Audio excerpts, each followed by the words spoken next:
Oscar, patapos na kami. Patapos na yung ginawa ng kasama kong PVC ceiling. Ayun, no? Okay na siya. Tapos, dito na naman siya ngayon sa headboard. Ayun.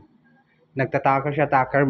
Bali, manual takar lang gamit namin dahil mahirap lang yung pinagtatrabahoan namin. Di wala kaming air gun. Yun, nakakabit na pala yung isa. Bali, yan ang labas ng view. Nasa pool. So, kung gusto nyo ng room na malapit sa pool, dito lang yan. Sa room 101? Yan nga pala ang view namin sa pool.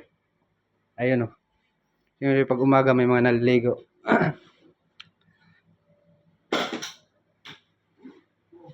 At yung wall platted niya is naka-set up na mga Oscar.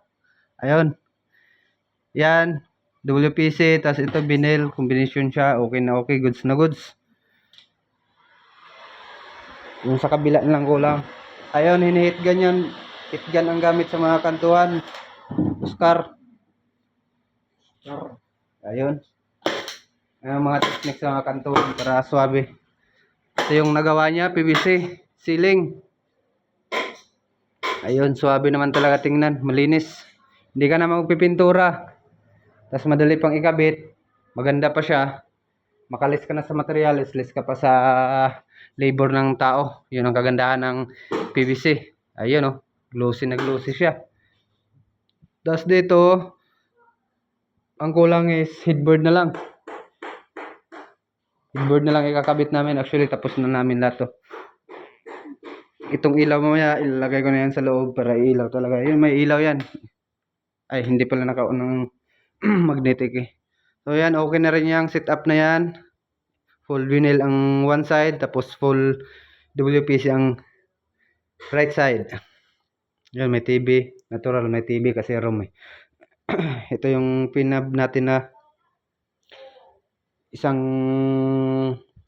king size. Dahil kulang siya ng isa. Tapos itong bowl na to, na-set up na rin. Okay rin ang kanyang flash. Goods na goods lahat mga gar. Yun. Same lang naman ang dalawa. Same lang naman.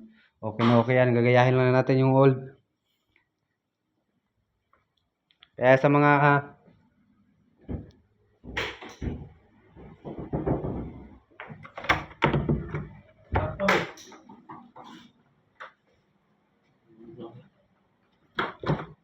ayun, pumasok na ang isang Oscar.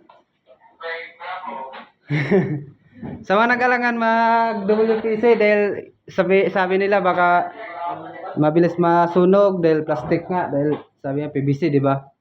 Pero itong klase na PVC hindi ito na tatablan ng apoy. Nakulubot lang siya. Kahit sindihan mo siya, di siya naapoy.